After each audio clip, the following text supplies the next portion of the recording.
Hi everyone, today we're going to be reading Chapter 4 of Sarah Plain and Tall.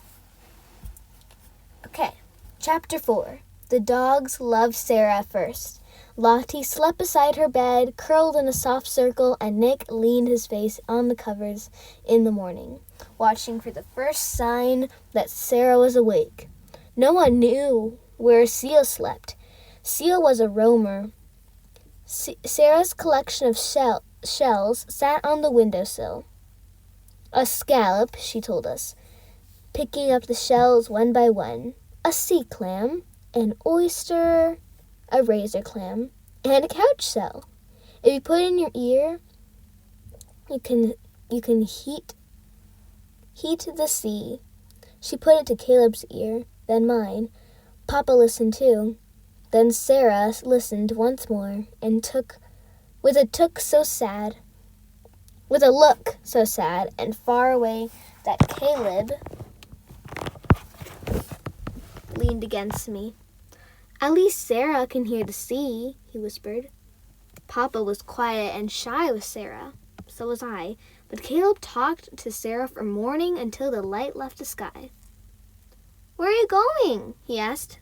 To do what? To pick flowers, said Sarah.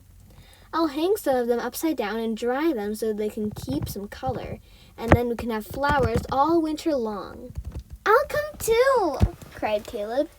Sarah said winter. Sarah said winter, he said to me. That means Sarah will stay. Together, we picked flowers, paintbrush, and clover, and prairie violets. There were buds on the wild roses that climbed up the paddock fence. The roses will bloom in early summer, I told Sarah. I looked to see if she knew what I was thinking. Summer was when the wedding would be. Might be. Sarah and Papa's wedding. We hung the flowers from the ceiling in little branches. I've never seen this before, said Sarah. What is this called? Bride's bonnet, I told her. Caleb smiled at the name. We don't have this by the sea, she said. We have seaside goldenrod with wild asters and woolly ragwort. Woolly ragwort, Caleb whooped. He made up a song. Woolly ragwort all around, woolly ragwort on the ground, woolly ragwort grows and grows, woolly ragwort in your nose. Sarah and Papa laughed, and the dogs lifted their heads and thumped their tails against the wood floor. Seal sat on a kitchen chair and watched us with yellow eyes. Oh, and everyone, if you're wondering who Seal is a cat. We ate Sarah's stew, the late light coming through the windows. Papa had baked bread that was still warm from the fire. The stew is fine, said Papa. Uya, Sarah nodded. The bread too. What does uya mean? Asked Caleb. In Maine, it means yes, said Sarah. Do you want some more stew? Uya, said Caleb. Uya, echoed my father. After dinner, Sarah told us about William. He has a gray and white boat named Kittiwake. She looked out the window. That is a small gull found way off the shore where William fishes.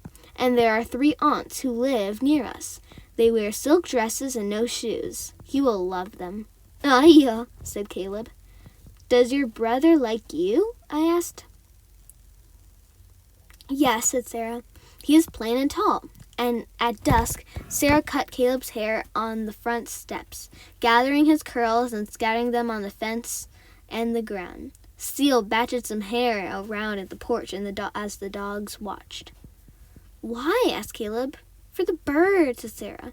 They'll use it for their nests. Later, we can look for nests of curls. Sarah said later, Caleb whispered to me as we spread his hair about. Sarah will stay! Sarah cut Papa's hair too. No one else saw, but I found him behind the barn, tossing the pieces of hair into the wind for the birds. Sarah brushed my hair and tied it back with a rose velvet ribbon she had brought from Maine. She brushed hers along and free and tied it back too. and we stood side by side looking into the mirror. I looked taller, like Sarah, fair and thin, and with my hair pulled back, I looked like her daughter, Sarah's daughter. And then it was time for singing. Sarah sang us a song that we never heard before as we sat on the porch.